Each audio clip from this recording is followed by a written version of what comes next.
नमस्कार साथियों, अभिनव career academy के ऑनलाइन प्लेटफॉर्म पर आप सभी का एक बार फिर से स्वागत है। और जैसा कि आप थंबनेल में देख रहे हो कि अपने रीट 2025 का, जी हाँ, बिल्कुल सामने आप सारा कुछ देख रहे हो। रीट 2025 का आगाज़ करने जा रहे हैं इस चैनल के माध्यम से।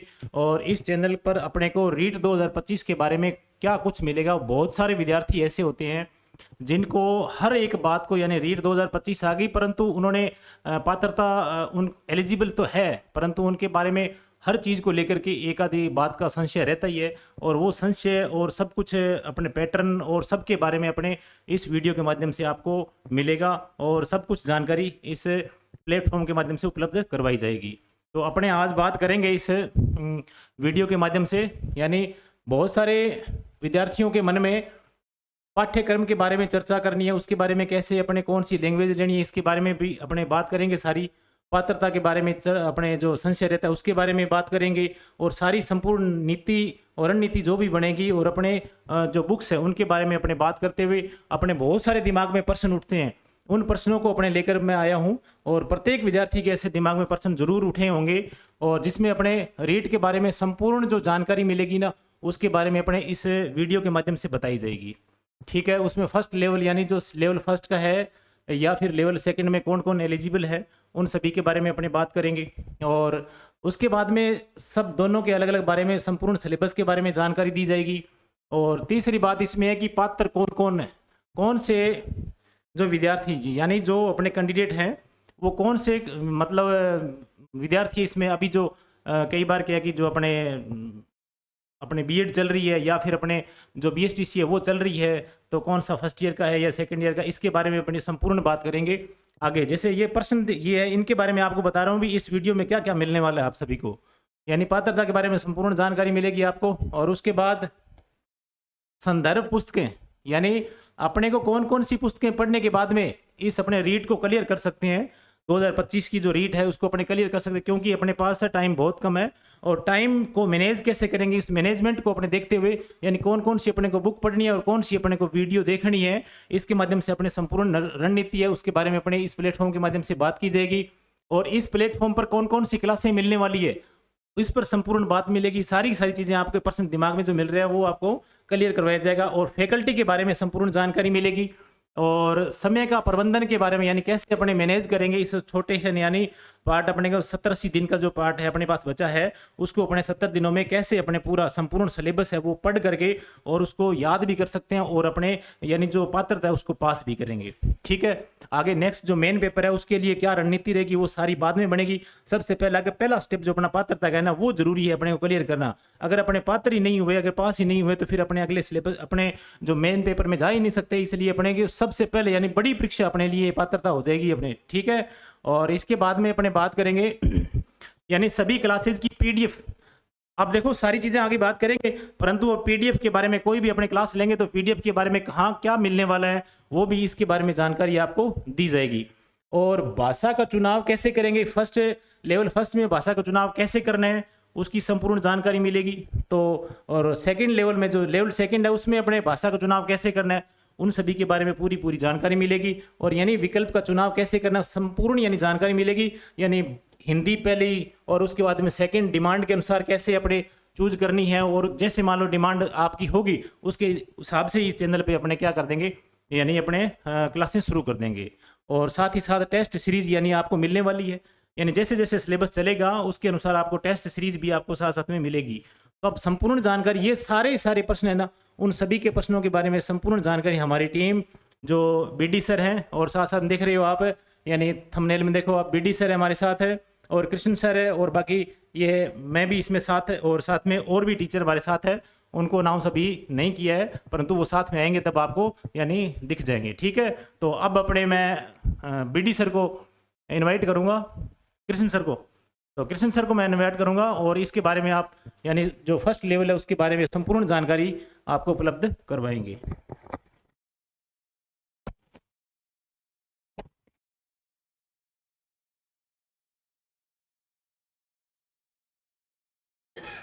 तो नमस्कार सभी को।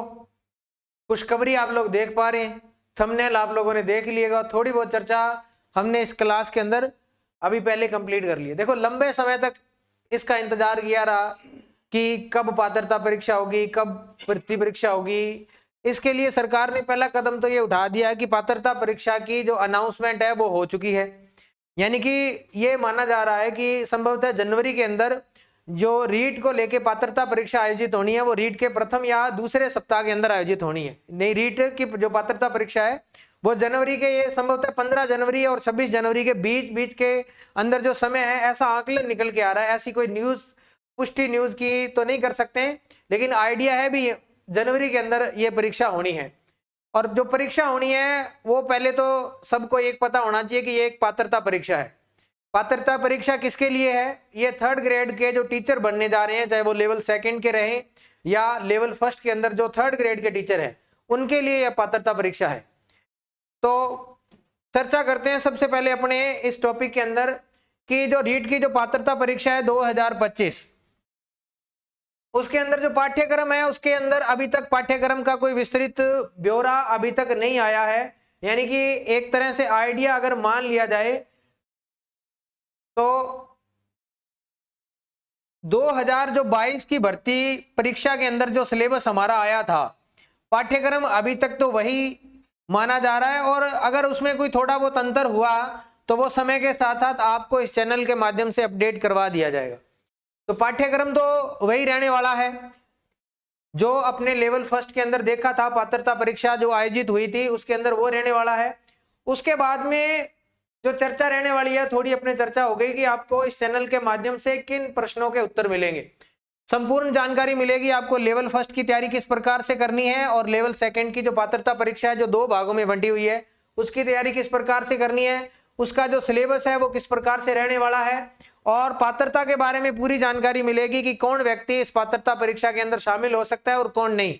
उसके बाद में ये जो हमारा चैनल है, ऑनलाइन चैनल है यूट्यूब के ऊपर, इस चैनल के माध्यम से आपको फ्री क्लासें मिलेंगी और कब कब मिलेंगी और किस प्रकार से मिलेंगी वो इसमें डिटेल से चर्चा करेंगे। और जो चैनल के ऊपर आप लोगों को क्लासें मिलेंगी उन क्लासों के अंदर जो आपका विषय का विभाजन किया गया है लेवल 1st और 2nd के अंदर, अलग अलग जो विषय हैं उन विषयों को लेके कौन कौन से टीचर्स होंगे जो आप लोगों को इनकी कक्षा उपलब्ध करवाएंगे।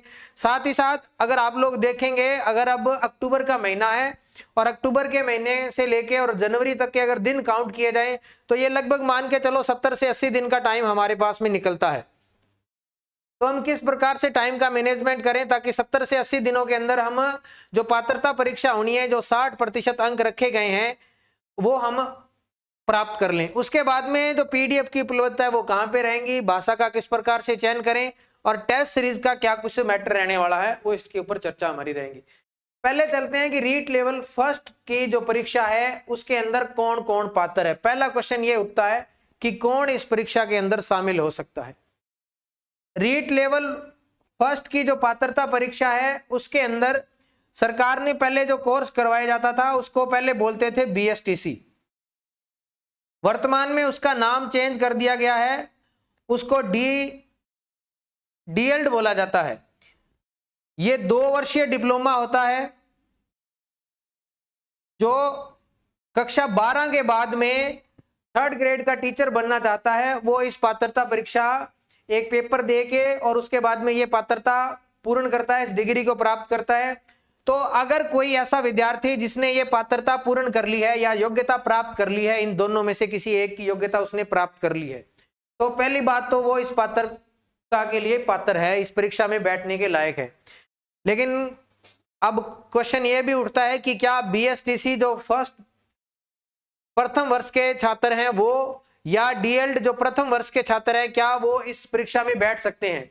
तो परीक्षा में बैठने के लिए 1st ईयर और 2nd ईयर के दोनों छात्र एलिजिबल हैं, लेकिन संभवतः ये माना जा रहा है कि आप लोगों की जो पात्रता परीक्षा होनी है वो जनवरी में होनी है। तो जनवरी में होनी है तो जिन लोगों के पास में ऑलरेडी डिग्री है सबसे पहले तो उनको तो संभवतः ये भरना ही चाहिए, और भरने के अंदर आप लोगों को जब BSTC परीक्षा दे रहे हैं तो आप लोगों को दोनों के फार्म भरने चाहिए। पहली बात तो ये भी फार्म आप लोगों को अप्लाई करना चाहिए। आप लोगों के सामने एक पेपर आएगा, परीक्षा के अंदर आप लोग जब बैठेंगे तो आप लोगों को परीक्षा का जो माहौल होता है वो समझ में आएगा कि परीक्षा किस प्रकार से आयोजित होती है और किस प्रकार हम परीक्षा का सामना करें ताकि हमारा आउटपुट बेहतर निकल के आए। तो फार्म जो बीएसटीसी कर रहे हैं या बीएसटीसी कर रहे हैं वो तो भरेंगे ही, और जो कर रहे हैं उनको भरना चाहिए। दूसरा है कि परीक्षा कितने अंकों की होगी।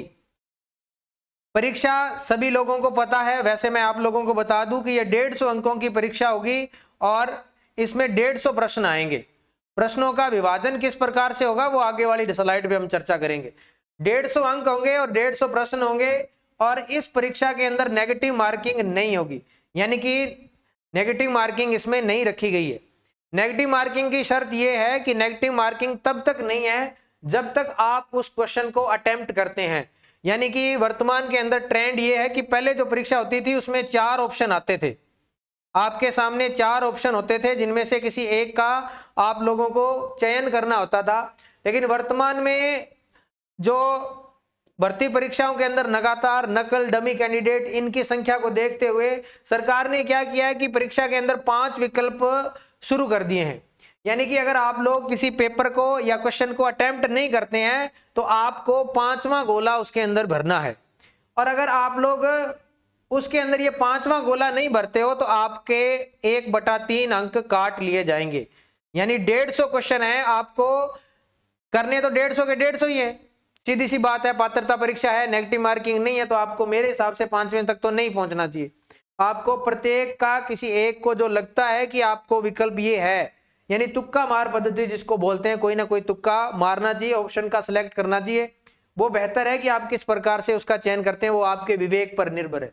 5वें तक तो आप लोग तब पहुंचे जब इसके अंदर नेगेटिव मार्किंग हो, तो ये तो काम खत्म हो जाता है कि 5वें ऑप्शन तक आप ना जाएं।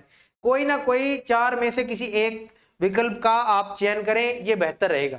तो ये तो चर्चा हमारी हो गई कौन कौन पात्र है लेवल फर्स्ट के ऊपर। दूसरी अगर चर्चा करें कि लेवल सेकंड के अंदर कौन पात्र है, तो लेवल सेकंड के अंदर जो बीएड धारी हैं, जिन लोगों ने बीएड का डिप्लोमा पूर्ण कर लिया है, जो सेकंड लेवल के अंदर बैठने वाले हैं, एक तो वो सभी इनके अंदर फॉर्म अप्लाई करेंगे। एक सरकार क्या कर रही है, लगातार अब बदलाव हो रहा है, तो एक सरकार ने 4 वर्षीय बीएड का प्रोफॉर्मा तैयार किया। एक 4 वर्ष की बीएड है जो आप लोग कक्षा 12 के बाद करते हैं, और एक जिन लोगों ने बीए कर ली तो उनके लिए 2 वर्षीय बीएड का डिप्लोमा होता है। तो जो 2 वर्षीय यानी कि आज चाहे वो प्रथम वर्ष का है चाहे वो सेकंड वर्ष का है, उसको इस परीक्षा के अंदर फॉर्म भरना चाहिए। और बीएड के जो अंतिम 4थे वर्ष का विद्यार्थी है उसको इसमें निश्चित रूप से भाग लेना चाहिए, क्योंकि उसके सामने परीक्षा आएगी तो उसको थोड़ा अनुभव होगा कि पेपर को किस प्रकार से हैंडल किया जाता है, उसको इस परीक्षा के अंदर शामिल होना चाहिए। तो ये हमारी चर्चा होगी कि रीट के अंदर कौन कौन पात्र हैं, परीक्षा कितने अंकों की होगी। ये कॉमन है सभी के लिए, चाहे आप लोग लेवल सेकंड के अंदर है या लेवल फर्स्ट के अंदर। नेगेटिव मार्किंग दोनों के अंदर नहीं है, और 150 अंकों की परीक्षा आपकी होने वाली है। अब अपने चर्चा करते हैं कि लेवल फर्स्ट का जो सिलेबस है वो किस प्रकार से विभाजित किया गया है। लेवल फर्स्ट के अंदर आप लोगों के सामने इस प्रकार से आपका जो सिलेबस बंटा हुआ है, उसमें पहले जो आप लोगों के लिए सिलेबस खुलता है उसके अंदर आता है, पहला आता है सब्जेक्ट विषय मनोविज्ञान, जो आपके 30 अंकों का है। 30 क्वेश्चन दिए जाएंगे, 30 अंक होंगे। उसके बाद में आप लोगों को भाषा के चयन के रूप में एक भाषा सिलेक्शन करना है, भाषा फर्स्ट। बेहतर होगा कि आप हिंदी का चयन करें क्योंकि हिंदी आसान रहती है। उसके बाद में आपको भाषा सेकंड का चयन करना है, और ये आप हिंदी नहीं सिलेक्ट कर सकते, यहां आप लोग सेकंड भाषा जो आपकी डिमांड है, कई लोग इसमें इंग्लिश का चयन करते हैं, कई इसमें पंजाबी का चयन करते हैं, और कई इसमें संस्कृत का चयन करते हैं। मुख्यतः ये 3 भाषा सबसे ज्यादा, संस्कृत और उसके बाद इंग्लिश, और राजस्थान के जो गंगानगर, हनुमानगढ़ और अलवर एरिया है उसके अंदर पंजाबी का भी चयन किया जाता है। तो ये आप लोगों का 30 अंकों का रहने वाला है, और ये भी 30 अंक की है। और उसके बाद में आपका आ जाएगा विषय। उस विषय के अंदर सबसे इंपॉर्टेंट रहता है आपका गणित। उसके बाद में इसके साथ साथ इसमें पर्यावरण को भी शामिल किया गया है। पर्यावरण में जीके के भी क्वेश्चन इसमें डाले जाते हैं और साथ ही साथ लास्ट के अंदर आती है शिक्षण विधियां।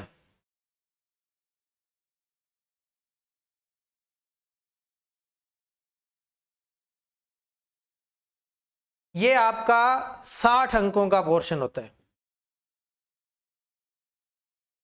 तो 30 30 60 और 30 90 और ये 60 150, यानी 150 अंक होंगे आपके सामने। और पात्रता के अंदर न्यूनतम जो अंक रखे गए हैं वो रखे गए हैं 60%, यानी कि आपके कितने अंक आने चाहिए कि आप पात्रता पास कर लें। आप सब्जेक्ट के पेपर में बैठने के लायक तब होंगे जब आपको इस परीक्षा के अंदर 90 अंक मिलेंगे। रणनीति किस प्रकार से रखें कि आप लोग इस परीक्षा के अंदर आसानी से आप लोग 60 से 70 दिनों की जो हमारी परीक्षा आयोजित होने का समय है उसके अंदर बेहतर से बेहतर रणनीति के माध्यम से आप लोग 90 अंक आसानी से प्राप्त करें। तो मेरा ये मानना है कि आप लोग दिन के अंदर आप लोग 6 घंटे कम से कम पढ़ें। कम से कम अगर 6 घंटे पढ़ते हैं तो आप उनका विभाजन कर लें 6 घंटों का। अगर आप लोग 1 से 1.5 घंटा इसको देते हैं, 1 से 1.5 घंटा इसको देते हैं और 1 से 1.5 घंटा इसको देते हैं और ये मान लो 2 घंटे इसको देते हैं, तो ये 6.5 घंटे का आपका प्रोग्राम निकल के आता है। इसमें सबसे ज्यादा वेटेज आपको इसके ऊपर देना है कि सबसे पहले आपको गणित पढ़ना है, गणित के बाद में आप लोगों को इसकी विधियां पढ़नी है। उसके बाद में अगर आपके पास में टाइम बचता है तो आप पर्यावरण और जीके के क्वेश्चन पढ़ सकते हैं। लेकिन सबसे पहले आप लोगों को सबसे ज्यादा जो जोर लगाना है वो इन तीनों सब्जेक्ट पे लगाना है। ये तीनों सब्जेक्ट ऐसे हैं जिनके अंदर आसानी से आप लोग 90 अंक के नजदीक अंक प्राप्त कर सकते हैं और यहां से आप 60 अंक के अंदर मैटर ज्यादा हो जाता है क्योंकि जीके का पोर्शन थोड़ा बड़ा है। और पर्यावरण आप लोग आसानी से पढ़ सकते हैं। इनके आप लोग 6ठी से लेकर 10वीं तक की किताबें देखेंगे तो उनमें जो सिलेबस दिया गया है वो आसानी से प्राप्त किया जा सकता है। तो मेरा मानना ये है कि आप 2 से 7 घंटे या 8 घंटे की अगर आप लोग सिटिंग प्लान लेके चलते हैं और 1-1.5 घंटा मनोविज्ञान को, 1-1.5 घंटा इसको, 1-1.5 घंटा इसको और 2 घंटे इसको देते हैं तो आप आसानी से 60 से 70 दिनों के अंदर बेहतर रणनीति के साथ में ये पात्रता परीक्षा पास कर सकते हैं। पात्रता परीक्षा के अंदर इतना डिटेल से नहीं पूछा जाता, ऊपर ऊपर से मोटे मोटे क्वेश्चन उठाए जाते हैं और आसानी से आप इस परीक्षा को पास कर सकते हैं। ये आपकी लेवल फर्स्ट की रणनीति। किताबें आप लोग अगर पढ़ना चाहें तो कक्षा 6 से लेके 10 तक की जो आरबीएससी की बुक्स है वो आप लोग इसमें पढ़ सकते हैं। मनोविज्ञान के लिए आप कोई भी गाइड लेके आ सकते हैं, बाजार में बहुत सारी गाइड्स उपलब्ध हैं। किसी एक गाइड का रेफरेंस मैं नहीं दे सकता, जो आप लोगों को आसान लगे, जिसकी भाषा आप लोगों को सरल लगे, सबसे पहले तो उसका सिलेक्शन करें। ऐसी किसी भी बुक का चयन ना करें जिसकी भाषा क्लिष्ट हो, उसकी भाषा समझने में ही आपको 15-20 दिन लग जाएं। तो बेहतर ये होगा कि पहले तो आप पिछले वर्ष के पेपर उठा के देखें पात्रता परीक्षा के और उसके अंदर देखें कि परीक्षा का जो लेवल है वो किस प्रकार का है और क्वेश्चन कहाँ से ज्यादा पूछे जा रहे। पिछले वर्षों के जब पेपर एनालिसिस करेंगे, बाकी आप लोगों को इस चैनल के माध्यम से, एमसीक्यू के माध्यम से और पीएसक्यू के माध्यम से सारी डिटेल से चर्चा की जाएगी, सारा कुछ आपको करवाया जाएगा। तो ये लेवल फर्स्ट की हमारी रणनीति रहने वाली है। इस प्रकार से आपका सिलेबस डिस्कशन हो गया, ये रणनीति हमारी होगी। बुक्स के बारे में चर्चा होगी कि आप 6ठी से लेके 10वीं की जो आरबीएससी की किताबें हैं वो अगर पढ़ लेते हैं तो आप लोगों का आसानी से काम निकल जाएगा, आपकी पात्रता आसानी से पास हो जाएगी। ये हमारी चर्चा होगी लेवल फर्स्ट के ऊपर। ये हमारा चर्चा हो गया। अब बात करते हैं लेवल सेकंड के ऊपर, जो हमारा सब्जेक्ट है एसएसटी। एसएसटी के अंदर कॉमन देखो, हमारे अंदर जो कॉमन था वो ये था कि एक तो मनोविज्ञान सभी के लिए कॉमन है, चाहे वो लेवल फर्स्ट हो चाहे लेवल सेकंड हो। हिंदी जो फर्स्ट भाषा है वो सभी के लिए कॉमन है और उसके बाद में सेकंड भाषा आप लोगों की, आप लोग डिमांड के अकॉर्डिंग वो कॉमन रहने वाली है। आप लोग उसमें पंजाबी सिलेक्ट करें, चाहे आप लोग उसमें इंग्लिश सेलेक्ट करें या आप लोग इसमें से संस्कृत का चयन करें, किसी का भी चयन करें, उर्दू का और सिंधी का। इनमें 7 भाषाओं में से आपको एक भाषा का चयन करना होगा। भाषा फर्स्ट के रूप में मेरा ये मानना है कि आप हिंदी को सिलेक्ट करें, हिंदी को चयन करें। लेकिन पिछले वर्ष क्या हुआ था कि जिन लोगों ने सब्जेक्ट का टीचर बनना था, चाहे वो हिंदी का ले लो चाहे आप किसी भी लैंग्वेज का टीचर ले लो, तो अगर उस बंदे के पास में, उस अभ्यर्थी के पास में लेवल फर्स्ट में या सेकंड में, इन दोनों में से उस भाषा का चयन नहीं किया गया है, तो वो आगे जो परीक्षा होनी है सब्जेक्ट की, जो लैंग्वेज की, उसमें वो पात्र नहीं था। अगर जैसे मान लो किसी बंदे ने इंग्लिश से, आप लोगों के सेकंड लेवल के अंदर आप लोगों को टीचर बनना है इंग्लिश का, उस बंदे ने पात्रता के अंदर पहले नंबर पे हिंदी को रखा, दूसरे नंबर पे उसने पंजाबी को महत्व दिया, पात्रता उसकी पास हो गई और इंग्लिश में बैठने के बाद में वो सब्जेक्ट का टीचर बन रहा है इंग्लिश का, तो ऐसे में उसकी इंग्लिश की पात्रता नहीं मानी जाएगी। उसको लेवल फर्स्ट के अंदर, सेकंड लेवल के अंदर या तो फर्स्ट भाषा में इंग्लिश या सेकंड भाषा में किसी एक जगह उसको इंग्लिश अवश्य सेलेक्ट करनी होगी। इसका आप लोग देख लें पहले भी, आपको जो सब्जेक्ट का लैंग्वेज का मैटर है, वो अगर आप लैंग्वेज के टीचर बनने जा रहे हैं तो आप लोगों को वो लैंग्वेज लेवल ये फर्स्ट भाषा के रूप में या सेकंड भाषा के रूप में अवश्य सेलेक्ट करनी होगी। तो ये आप लोगों का 30 अंकों का रहने वाला है। कोई भी मार्केट से आप एक अच्छी सी गाइड खरीद के ला सकते हैं। हिंदी के लिए आप RBSC पढ़ सकते हैं, उनकी जो किताबें हैं व्याकरण की और शिक्षण विधियों की अलग से किताबें आती है, इसमें शिक्षण विधियां भी पूछी जाती है, तो शिक्षण विधियों के लिए अलग से किताबें आती है, वो आप लोग पढ़ लेना। और उसके बाद में सेकंड भाषा में भी आप लोग किसी एक भाषा का सिलेक्शन करते हैं तो उसका आप पढ़ लेना, और उसके अंदर भी आप लोगों को शिक्षण विधियां देखने को मिलेंगी। अब देखो बात करते हैं आपके सब्जेक्ट SST की। SST का जो पोर्शन है वो काफी लंबा चौड़ा पोर्शन है। पात्रता के अंदर एक तो आता है इसके अंदर इतिहास, एक इसके अंदर आता है भूगोल, एक इसके अंदर आती है राजनीति विज्ञान,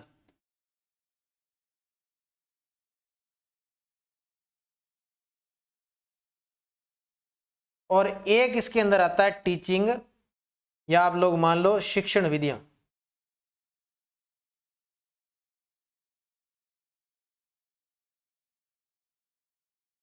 इतिहास की बात करें तो 3 यूनिट हैं, 3 इकाई हैं।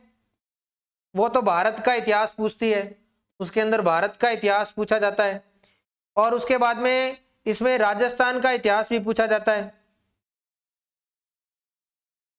इसके साथ साथ इतिहास से जुड़ा हुआ है विषय जिसको कहते हैं राजस्थान की कला संस्कृति। तो ये पोर्शन है जो इस इतिहास और कल्चर से मिला जुला पोर्शन है, वो इसके अंदर भारत और राजस्थान का इतिहास और कला संस्कृति पूछी जाती है। भूगोल की बात करें तो भूगोल के अंदर आप लोगों को विश्व का भूगोल पूछा जाएगा, उसके बाद में भारत का भूगोल पूछा जाएगा, और इसके अंदर राजस्थान का भूगोल भी पूछा जाएगा। तो ये 3 बड़े पोर्शन है जो इसके अंदर आते हैं। भूगोल में अक्षांशीय, देशांतरीय विस्तार, और इसके साथ साथ जो चक्रवात से संबंधित इकाई है वो इसमें पूछी जाएगी। भारत का भौतिक प्रदेश से लेके भारत की जो बाकी सारी व्यवस्थाएं हैं जो भूगोल के अंदर आती है वो पूछी जाएगी। राजस्थान की ज्योग्राफी का एक बड़ा पोर्शन इसके अंदर रहने वाला है। इसके अंदर बात करें तो इसके अंदर आप लोगों की भारत की राजनीति और इसके साथ साथ राजस्थान की राजनीति भी इसके अंदर एक बड़ा महत्व रखती है। तो ये इस प्रकार से विभाजन किया गया है और 2 इकाइयां आपकी इसके अंदर बांटी गई है। तो ये आपका इस प्रकार से इसका सिलेबस का पूरा बायोडाटा है। ये SST इस प्रकार से विभाजित किया गया है सब्जेक्ट। 3 यूनिट्स हैं जो भारत के इतिहास को कवर करती है, उसके बाद में 1 यूनिट के अंदर राजस्थान का इतिहास है, 1 यूनिट के अंदर राजस्थान की कला संस्कृति है। यानी यहाँ से आपकी 5 इकाइयां बनती हैं जो इतिहास को कवर करती है, साथ ही साथ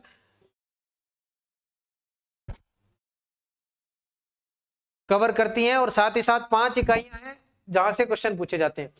1 इकाई है जो विश्व के इतिहास से संबंधी है, 1 इकाई है जो आपके राजस्थान से संबंधित है, और 1 इकाई है जो भारत से संबंधित है। तो 3 इकाई यहां से हो गई, 5 और 3 8। उसके बाद में यहां से 2 इकाइयां 10 और 2 ये हो गई 12 इकाइयां। 12 इकाइयों से ये मान के चलो 5 अगर प्रत्येक यूनिट से पूछे जाए तो 60 अंक बनते हैं, 60 प्रश्न बनते हैं।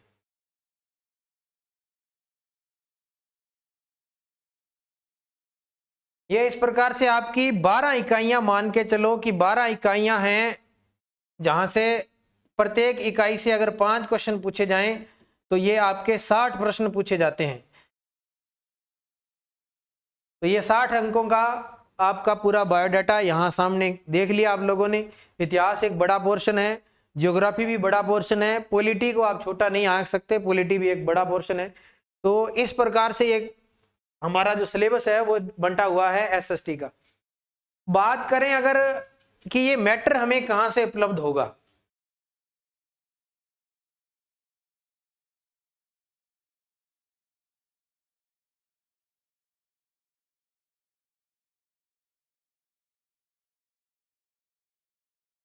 कि जो विषय सामग्री है वो कहां मिलेगी।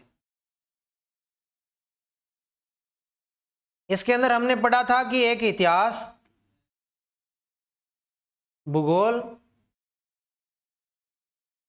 राजनीति और एक आप लोग मान लो टीएलएम यानी टीचिंग लर्निंग मेथड, ये इकाइयां हैं या ये विषय हैं जो आपके सिलेबस का विभाजन करते हैं। तो पहली बात तो है कि आप लोग जो ये चैनल देख रहे हैं अभिनव कैरियर एकेडमी,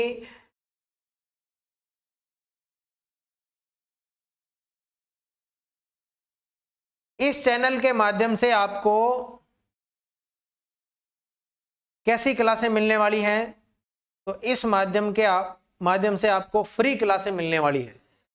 फ्री मिलेंगी, किसी प्रकार का कोई शुल्क नहीं रखा गया है।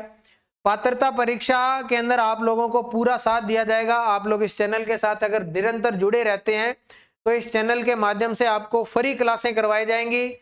इतिहास विषय को लेके जो पोर्शन रहने वाला है वो मेरे द्वारा करवाया जाएगा। अगर भूगोल विषय की बात करें तो ये जो पोर्शन है वो कैलाश सर हैं, उनके द्वारा करवाया जाएगा। और पॉलिटी और ये टीचिंग लर्निंग मेथड है वो भी मेरे द्वारा हल करवाया जाएगा। केवल भूगोल विषय को छोड़ के बाकी इसके अंदर जो आपका एसएसटी का मैटर है वो इस चैनल के माध्यम से, पहली बात तो है भी आपको फ्री मिलेगा। ये विषय हैं जो मेरे द्वारा इस चैनल के माध्यम से आपको अवेलेबल करवाए जाएंगे। पहले अपने क्लासों के ऊपर पूरा आप लोगों का पूरा बायोडाटा करवाया जाएगा। देखो कठिनाई स्तर वो आपका 12वीं तक रहने वाला है, लेकिन परीक्षा आपकी 6ठी से लेके 8वीं तक पूछी जाएगी। तो ये आपका किताबें जो पूछी जाएंगी वो 6ठी से लेके 8वीं तक की होंगी, लेकिन कठिनाई स्तर है वो 12वीं तक का रहेगा। तो कई छात्र ऐसे हैं जिनके माइंड में ये प्रश्न होगा कि अगर हम सेल्फ स्टडी करते हैं तो कौन सी किताबें पढ़े। तो मेरे अकॉर्डिंग अगर आप लोग आरबीएससी की किताबें पढ़ते हैं कक्षा 6 से लेके और 10 तक की, आप लोग जो आपके टॉपिक्स उन किताबों में दिए गए हैं वही टॉपिक आपको वहां से उठाने हैं। और अगर वो वहां से पढ़ते हैं तो आप लोग आसानी से अपने सब्जेक्ट का मैटर कवर कर सकते हैं। वो अगर नहीं पढ़ना, बेहतर पढ़ना है उससे, तो आप लोग यूट्यूब पे क्लास अभिनव कैरियर एकेडमी है उसके ऊपर आप लोग ज्वाइन करें इस चैनल को। और ये जो पूरी जो आप लोग देख पा रहे हैं विषय, ये सारे आपको डिटेल से करवाए जाएंगे और कहाँ से क्वेश्चन किस प्रकार से बनते हैं इनकी गहनता से जांच की जाएगी या इनके ऊपर पूरी चर्चा की जाएगी। अब जो हमारा पोर्शन रहने वाला है वो रहता है लेवल 2 के अंदर। जब हम बात करते हैं तो ये तो हमारा हो गया एसएसटी का पोर्शन, लेकिन उसके बाद में लेवल 2 के अंदर जो साइंस मैथ का पोर्शन है वो कहाँ से करना है और उनके लिए क्या रणनीति रहेगी, तो इसके बारे में अभी आपको सर बताएंगे। हमारे जो बीडी सर हैं वो इसके ऊपर आपके साथ में पूरी चर्चा करेंगे। जुड़े रहिए इस चैनल के साथ में। देखो चैनल आपको बहुत कुछ देने वाला है। पीछे हमने आरएस का बैच अनाउंस किया, सीईटी के अंदर हमने इस चैनल के माध्यम से फ्री में क्लासें चलाई। अगर आप निरंतर इस चैनल के साथ में जुड़े रहते हैं तो आपको इस चैनल के माध्यम से बेहतर सामग्री के साथ साथ बेहतर रणनीति और किस प्रकार से हम परीक्षा को हैंडल करने वाले हैं इसकी पूरी डिटेल से चर्चा की जाती है। आइए सर।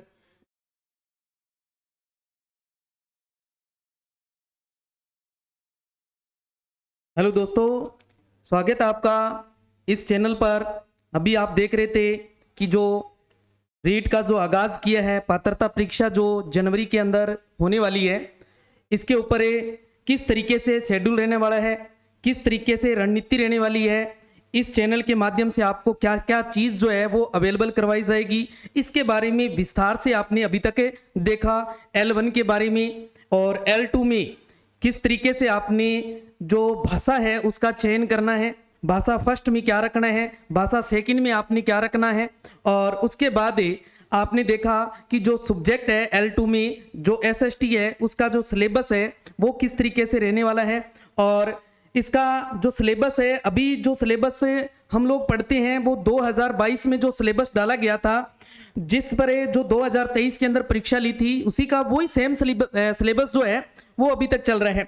अगर ये सिलेबस चेंज होता है, और जाहिर सी बात है कि देखो जब वैकेंसी इसका जो एग्जाम है इसका तारीख जो है वो अनाउंस कर दी गई है कि जनवरी में इसका जो पात्रता है वो होनी है, और इसके जो फॉर्म है वो जल्दी ही जो नोटिफिकेशन है वो डाल दिया जाएगा, और उस नोटिफिकेशन के साथ साथ में सिलेबस डाला जाएगा। और वो सिलेबस 99% यही रहने वाला है। 1% कोई एक आध टॉपिक जो है वो इधर उधर हो सकता है, एक आध टॉपिक जो है वो नया जोड़ दिया जाएगा, या एक आध टॉपिक है वो उसको हटा के उसकी जगह दूसरा ला दिया जाएगा। ऐसा कुछ होने वाला है, 1% मान के चलो ये। तो अब अपने बात करते हैं जो L2 के अंदर है, जो मैथ साइंस का सब्जेक्ट है उसके अंदर क्या सिलेबस रहने वाला है, किस तरीके से उसकी तैयारी करें और अपने मैथ और साइंस के जो L2 के जो टीचर हैं वो बन सकें, उसके लिए देखते हैं। देखो सिलेबस क्या रहने वाला है,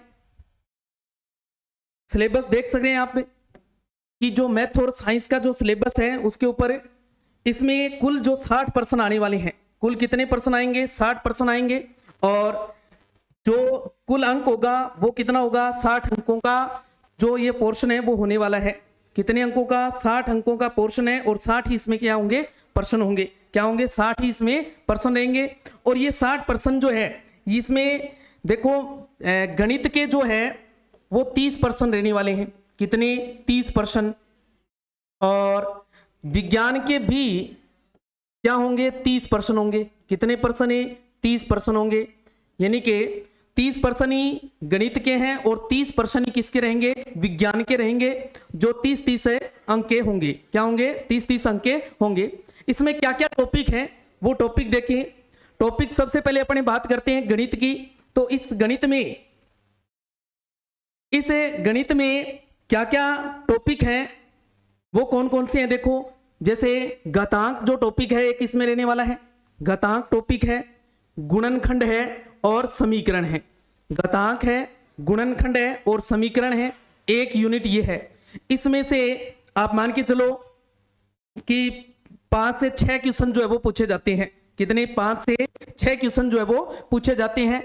और मुख्यतः इसके अंदर जो प्रश्न पूछे जाते हैं वो घातांकीय जो संख्याएं हैं इनका गुणा और भाग, यहां से एक प्रश्न है। आप पीछे की जो आज तक जितनी भी रीट हुई है 11 के बाद, उनमें आप देख सकते हैं वहां घातांकीय संख्याओं का गुणा और भाग से संबंधित प्रश्न है वो एक प्रश्न है 100% पूछा गया है। तो यहाँ एक प्रश्न ये है पूछा जाएगा। इसके अलावा बीजीय व्यंजक जो है इनका योग है, इनका व्यवकलन है या गुणा है, भाग है, इनसे एक प्रश्न जो है वो पूछा जाता है। इसके अलावा गुणनखंड की बात करें तो गुणनखंड के अंदर भी एक प्रश्न पूछा जाता है।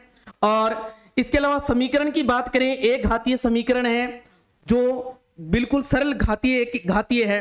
इसके साथ साथ में यहाँ द्विघात समीकरण है, त्रिघात समीकरण है, वहां से भी क्वेश्चन जो है वो बना लिए जाते हैं। इसके साथ में वर्ग और वर्गमूल है और घन और घनमूल है, यहां से भी प्रश्न उठा लिया जाता है। और उसके बाद दूसरा जो यूनिट है अपनी वो क्या है? ब्याज है। ब्याज के अंदर क्या है? ब्याज तो है ही अपने पास। इस ब्याज का क्वेश्चन जो है आप पीछे के पेपर देखें उनमें लगभग ब्याज का क्वेश्चन जो है वो पूछा ही पूछा गया है। चाहे वो साधारण ब्याज का क्वेश्चन हो, चाहे वो चक्रवर्ती ब्याज का क्वेश्चन हो, एक क्वेश्चन यहां से पूछा जाएगा आपको। इसके अलावा इसमें लाभ हानि से, अनुपात समानुपात से, इसके अलावा भिन्न है, प्रतिशत है, इसके अलावा जन्म व मृत्यु दर है और जनसंख्या वृद्धि है या ह्रास है, ये भी इससे संबंधित प्रश्न भी पूछे जाते हैं। एक बार तो क्या होता है कि प्रतिशत से प्रश्न पूछ लिया जाता है और दूसरे साल क्या पूछ लिया जाता है? जनसंख्या वृद्धि और ह्रास से प्रश्न पूछ लिया जाता है। तो पिछले साल प्रतिशत का क्वेश्चन पूछा गया था, इस साल जनसंख्या वृद्धि और ह्रास से प्रश्न जो है वो पूछा जाना है। तो ये महत्वपूर्ण है। इसके बाद इसके अंदर रेखा और जो कोण है, रेखाखंड है, सरल और वक्र रेखाएं हैं, यहां से प्रश्न जो है वो भी पूछे जाते हैं। इसके अलावा जो पृष्ठीय क्षेत्रफल और आयतन है यहां से प्रश्न 100% पूछा जाता है। पृष्ठीय क्षेत्रफल और आयतन जो है यहां से प्रश्न जो है वो 100% पूछा जाएगा। इसके अलावा आगे इसके अंदर जो है सांख्यिकी आंकड़ों का जो संग्रह है और वर्गीकरण है, बारंबारता, बंटन सारणी है, इनसे क्वेश्चन जो है वो एक क्वेश्चन यहां से पूछा जाता है। लेखा चित्र से एक क्वेश्चन जो है वो पूछ लिया जाता है। कहां से? लेखा चित्र से। लेखा चित्र में वृत्तीय ग्राफ जिनको अपने पाई चार्ट बोलते हैं। इसके अलावा लेखा चित्र के अंदर जो बारंबारता, बहुभुज है, दंड आलेख है, आयत चित्र है, वहां से भी क्वेश्चन जो है वो पूछ लिया जाता है। इसके अलावा जो इसकी गणित की प्रकृति है, तर्क शक्ति है और पाठ्यक्रम में जो गणित की महत्ता है, यानी कि वहां से भी प्रश्न जो है एक एक प्रश्न यहां से भी उठाया जाता है। और इसके अलावा मूल्यांकन है, उपचारात्मक शिक्षण विधियां हैं, वहां से भी प्रश्न जो है वो पूछे जाते हैं। ये तो था मैथ का सिलेबस। मैथ में इस टॉपिक में से आपको प्रश्न जो है वो 30% पूछे जाएंगे। और इनके लिए आपको जो ये मैथ का सिलेबस देखा आपने, जो ये टॉपिक देखे आपने, ये सभी के सभी टॉपिक आपको मेरे द्वारा इस YouTube चैनल के ऊपर फ्री करवाए जाएंगे। कोई इसमें चार्ज नहीं है। यहाँ आपको सारे के सारे टॉपिक वाइज कंप्लीट सिलेबस जो आपने यहाँ टॉपिक देखे हैं, ये सारे के सारे टॉपिक जो है वो एक एक विस्तार के साथ करवाए जाएंगे। और उसके बाद विस्तार से करने के बाद उनके MCQ जो है वो लिया जाएगा। पीछे के पेपर में जो प्रश्न पूछे गए हैं उनके ऊपर एनालिसिस किया जाएगा और उसी के आधार पर नए प्रश्न बनाकर भी आपको दिए जाएंगे। तो आपने इस चैनल के माध्यम से इस पूरे सिलेबस को आप कवर कर सकते हैं। साथ ही साथ आप जो RBSc की जो पाठ्य पुस्तकें हैं वो देख सकते हैं। कक्षा 6 से 10 तक, कक्षा 6 से 10 तक की जो पाठ्य पुस्तकें हैं, वहां जिन पुस्तक के अंदर ये टॉपिक आपको मिल रहा है वो टॉपिक है उसे पुस्तक के अंदर आप देख सकते हैं। उससे संबंधित क्वेश्चन जो है वो देख सकते हैं। इसका जो पेपर में पात्रता पेपर में जो प्रश्न पूछे जाएंगे, इन्हीं पुस्तकों से प्रश्न जो है वो पूछे जाएंगे। कक्षा 6 से 10 तक की जो पाठ्य पुस्तक है गणित की, वहां से ही प्रश्न जो है वो पूछे जाएंगे। ओके, हाँ जी। आपको इसके अंदर जो सारा का सारा सिलेबस है वो करवाया जाएगा। ये इनका टेस्ट है, जो MCQ है वो आपको तैयार करके दिए जाएंगे। साथ ही साथ आपको नए जो पैटर्न है, जो नया आएगा, अभी सिलेबस जो जारी करेंगे इसमें कोई संशोधन होता है उसके ऊपर भी इसके ऊपर चर्चा करेंगे अपनी, और उसको किस तरीके से कहाँ मिलने वाला है उसके ऊपर भी अपनी बातें करेंगे। तो इसकी क्लास जो है वो कल से ही शुरू कर दी जाएगी। कल से आपको इसकी क्लास जो है प्रत्येक टॉपिक की अलग अलग क्लासें शुरू करेंगे, अपने शुरू से ले लेंगे। जैसे मान लो यहाँ अपना पहला जो इकाई है, पहली यूनिट जो है घातांक, यहाँ घातांक से शुरू करते हुए लास्ट में अपने शिक्षण विधियों तक पहुंचेंगे। शिक्षण विधियों तक सारी की सारी यूनिट जो है एक एक टॉपिक अपने कंप्लीट करेंगे इसमें, और उसके बाद इसमें जो क्वेश्चन है वो तैयार करेंगे। ओके, हाँ जी। उसके बाद अपने बात करते हैं विज्ञान की। विज्ञान में भी सेम वही प्रोसेस है। इसमें भी 30 प्रश्न आएंगे। कितने प्रश्न होंगे? 30 प्रश्न होंगे। 30 प्रश्न होंगे और ये भी 30 अंकों का होगा। कितने अंकों का? 30 अंकों का पोर्शन है। 30 अंकों के प्रश्न इसके अंदर पूछे जाएंगे। इसमें कौन कौन से टॉपिक हैं जो 22 के सिलेबस में रखे गए वो देखो। एक तो है सजीव और निर्जीव, जिसमें परिचय है, अंतर है और लक्षण है। यहां से एक प्रश्न पूछा ही जाता है, एक प्रश्न यहां से पूछा जाता ही जाता है। इसके अलावा जो सूक्ष्म जीव है, जिसमें जीवाणु है, वायरस है, कवक है, यहां से प्रश्न एक पूछा जाता है। चाहे वो लाभकारी का पूछ ले, चाहे वो अलाभकारी का प्रश्न है वो पूछ ले। इसमें भी ऐसा ही होता है, एक बार रीट में ये लाभकारी का प्रश्न पूछ लिया जाता है, अगली बार अलाभकारी का जो प्रश्न है वो पूछ लिया जाता है।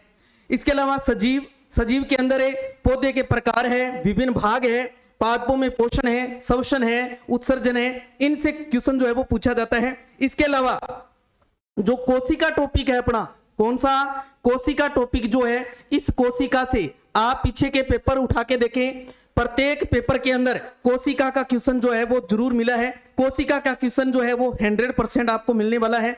और उसके बाद मानव शरीर और स्वास्थ्य की बात करें, तो इसके अंदर एक क्वेश्चन रोग का क्वेश्चन जो है वो 100% पूछा जाएगा। रोग का क्वेश्चन जो है वो 100% पूछा जाएगा। पीछे के पेपर देखिए आप, प्रत्येक पेपर के अंदर रोग का प्रश्न जो है वो जरूर पूछा गया है।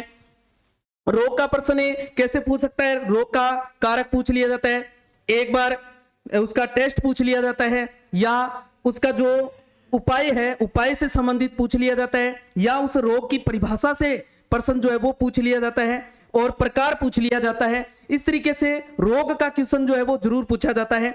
बाद में बात करते हैं अपने भोजन के स्रोत और उनके अवयव और उनकी जो कमी से होने वाले रोग हैं और संतुलित भोजन है, यहां से प्रश्न भी पूछे जाते हैं, तो इनके ऊपर चर्चा करेंगे।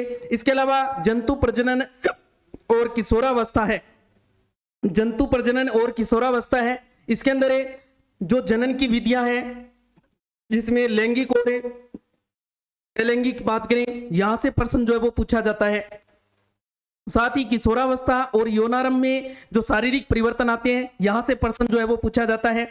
और हार्मोन्स का क्वेश्चन 100% पूछा जाता है। हार्मोन्स का क्वेश्चन आप पीछे के पेपर देखिए, हार्मोन्स का क्वेश्चन जरूर आया है, तो हार्मोन्स टॉपिक जो है वो अच्छे से तैयार करना है। और उसके बाद यांत्रिकी की बात करें अपनी, तो ये तो थी अब तक के बायो। अब आ जाती है अपनी फिजिक्स। फिजिक्स के अंदर क्या रहने वाला है? फिजिक्स में बल और गति है। आप पीछे के पेपर उठाइए, बल और गति का प्रश्न आपको 100% मिलेगा। बल और गति जो है इसमें महत्वपूर्ण टॉपिक है, फिजिक्स के अंदर है। बल और गति का क्वेश्चन आपको जरूर आएगा, तो बल और गति को अच्छे से विस्तार से अपने कंप्लीट करेंगे। बल के अंदर अपने पेशीय बल है, घर्षण बल है, गुरुत्व बल है, चुंबकीय बल है, स्थिर वैद्युत बल है, इनके ऊपर चर्चा करेंगे विस्तार से। इसके अलावा गति के प्रकार की बात करें, रेखीय गति है, वृत्ताकार है, कंपन है, आवर्त है, घूर्णन गति है, इन सब के बारे में अपने विस्तार से इनको कंप्लीट करेंगे विस्तार से। पहले अपने रेखीय गति के बारे में पूरा विस्तार से चर्चा करेंगे, फिर अपने वृत्तीय गति के ऊपर देखेंगे। इसी तरीके से कंपन है, आवर्त गति है, इनके ऊपर चर्चा करेंगे। उसके बाद वायुमंडलीय दाब है, उत्प्लावन बल है, कार्य और ऊर्जा है। कार्य और ऊर्जा है, यहां से प्रश्न 100% पूछा जाता है। एक उत्प्लावन बल है।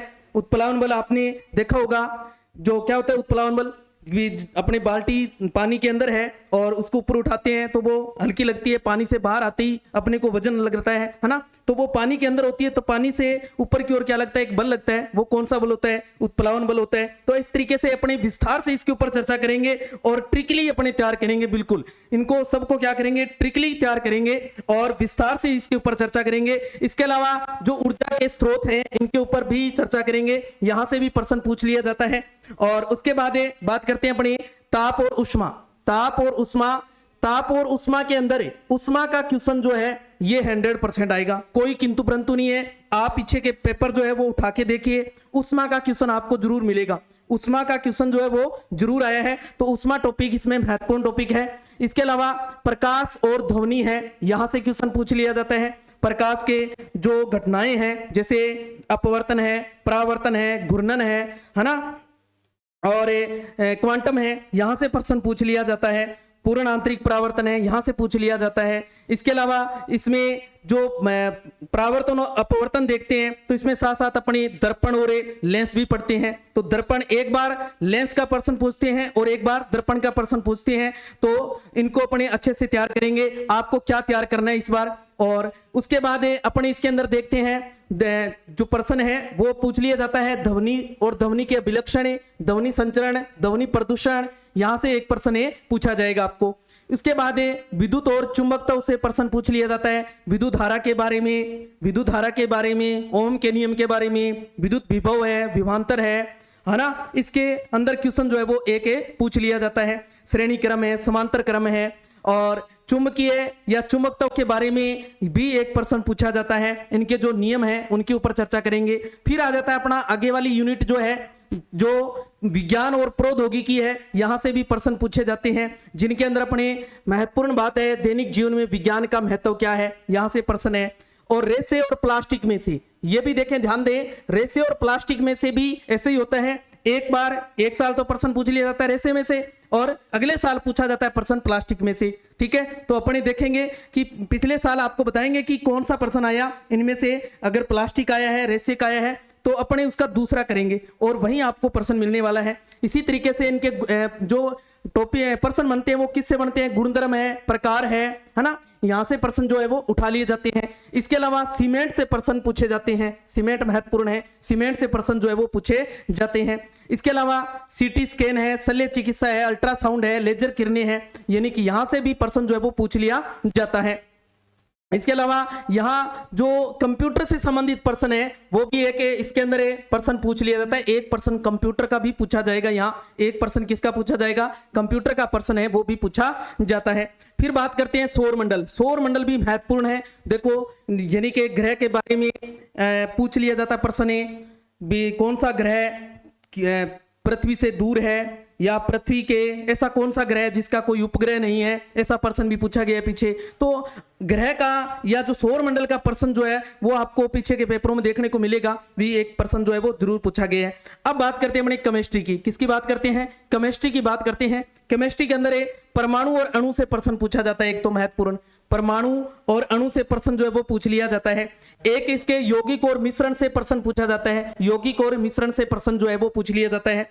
पृथक्करण से प्रश्न पूछ लिया जाता है, किसे, पृथक्करण, ये पृथक्करण से प्रश्न है, पिछले साल भी आया था, देखा था आपने पृथक्करण का प्रश्न, ठीक है। इसके अलावा इनके यौगिकों के रासायनिक सूत्र है, समीकरण है, भौतिक और रासायनिक परिवर्तन है, यहां से एक प्रश्न पूछा जाता है, और सूत्र और जो समीकरण है यहां से एक प्रश्न पूछा जाता है। बाद में बात करते हैं अपने रासायनिक पदार्थ। रासायनिक पदार्थ में जैसे ऑक्साइड्स है, हरित गृह प्रभाव है ना, वैश्विक तापन है, हाइड्रोकार्बन है। इनके हाइड्रोकार्बन की अपने को विस्तार से नहीं करना, हाइड्रोकार्बन को सिंपल है, इनकी सामान्य जानकारी लेनी है, सामान्य जानकारी तैयार करनी है, यानी कि 10th लेवल तक ही तैयार करना है, न कि इसको +2 तक तैयार करना है अपने को, ठीक है। हाँ जी, एक अपना अम्ल और क्षार से प्रश्न पूछ लिया जाता है, अम्ल और क्षार का प्रश्न जो है वो जरूर पूछा जाता है। इसके अलावा ऑक्सीजन गैस है, नाइट्रोजन गैस है, नाइट्रोजन चक्कर है, कोयला, पेट्रोलियम, प्राकृतिक गैस, यहां से भी एक प्रश्न पूछा जाता है। फिर आ जाता है कृषि प्रबंधन। कृषि प्रबंधन से भी प्रश्न जो है वो एक प्रश्न पूछा जाता है पक्का। तो इसके अंदर अपनी बात करेंगे कृषि जो पद्धतियां हैं उनके बारे में, फसलों के प्रकार है, उदाहरण है उनके ऊपर चर्चा करेंगे अपने विस्तार से। फिर आ जाती है विज्ञान की संरचना और प्रकृति। इसके अंदर प्राकृतिक विज्ञान से भी प्रश्न पूछ लिया जाता है, जिसमें इसका उद्देश्य क्या है, लक्ष्य क्या है, प्राकृतिक संसाधन क्या है, प्रदूषण से संबंधित है, नियंत्रण से संबंधित है, जैव विविधता से संबंधित है ना, कचरा निपटान है, जैव विकास है, और विज्ञान को समझना, विज्ञान की शिक्षण विधियां हैं, यहां से भी प्रश्न जो है वो उठा लिया जाता है। इसके अलावा नवाचार पाठ्य सामग्री है। नवाचार पाठ्य सामग्री क्या है, नवाचार के अंदर यानी कि नया क्या किया गया है इस विज्ञान के अंतर्गत, उससे भी यानी करंट का प्रश्न, विज्ञान से जुड़ा हुआ करंट का प्रश्न भी यहां से पूछ लिया जाता है। एक प्रश्न ये भी आता है, करंट का प्रश्न होगा और विज्ञान से जुड़ा होगा, वो प्रश्न भी एक यहां पूछा जाता है, ध्यान रखना है इस बात का, एक प्रश्न ये भी आता है। इसके अलावा सहायक सामग्री है, उनका जो समस्याएं हैं वहां से प्रश्न उठा लिया जाता है, और उपचारात्मक शिक्षण है, वहां से प्रश्न जो है वो उठा लिया जाता है। इस तरीके से ये सारा का सिलेबस जो है, साइंस का जो सिलेबस है, ये पूरा का पूरा जो सिलेबस है ये मेरे द्वारा आपको करवाया जाएगा इस YouTube चैनल के माध्यम से। YouTube के चैनल के माध्यम से आपको सारे के सारे ये जो टॉपिक आपने देखे, हमने पहले देखा कि जो ये बायोलॉजी के टॉपिक हैं, ये सारे टॉपिक हम विस्तार से चर्चा करेंगे। उसके बाद फिजिक्स के टॉपिक हैं उनके ऊपर चर्चा करेंगे, फिर केमिस्ट्री के ऊपर चर्चा करेंगे, फिर जो सामान्य विज्ञान आ जाती है उसके ऊपर चर्चा करेंगे, और फिर अपने जो नया विज्ञान के अंतर्गत नया क्या हुआ है, करंट का क्या है विज्ञान का, उसके ऊपर चर्चा करेंगे, और फिर इनकी जो शिक्षण विधियां हैं उनके ऊपर चर्चा करेंगे।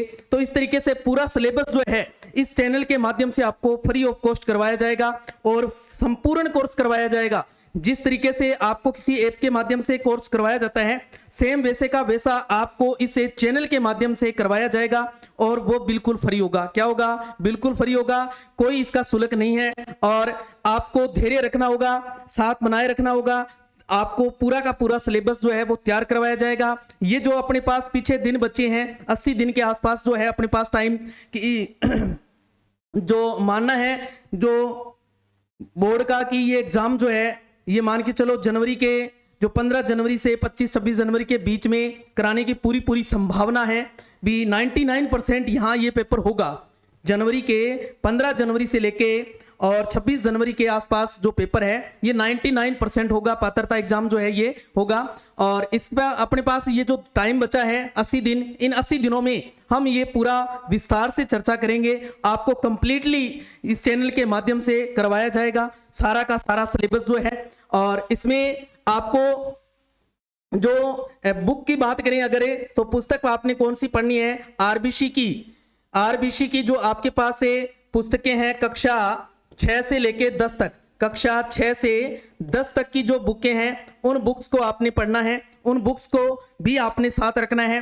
आपने इस क्लास तो इस चैनल से लगानी है, साथ साथ में इन बुकों का भी अध्ययन करना है। आपने इन बुकों का भी क्या करना है, अध्ययन करना है। अब ये बुक सर सारी पढ़ें क्या हम? नहीं, सारी नहीं पढ़नी। हमें क्या पढ़ना है, जो हमारा टॉपिक है, जैसे मान लो अपना टॉपिक है कि परमाणु और अणु, और परमाणु और अणु है उसकी संरचना है, क्या है, संरचना है। तो परमाणु और अणु की सामान्य जानकारी और उसकी जो परमाणु संरचना है उसके बारे में देखना है। ये अपने को कक्षा 9th की बुक में मिल जाएगा। कक्षा 9th का चैप्टर जो 3rd और 4th है वो इसके लिए सफिशिएंट है, अपने को पूरी बुक नहीं पढ़नी है। वहां क्या पढ़ना है, सिर्फ चैप्टर 3rd और 4th पढ़ना है अपने को, ठीक है। इसी तरीके से जो टॉपिक है अपने को जिस क्लास की बुक के अंदर है अपने को वो ही टॉपिक पढ़ना है, पूरी बुक नहीं तैयार करनी है। ओके, हाँ जी। तो इस तरीके से आपका ये जो रणनीति है वो रहने वाली है।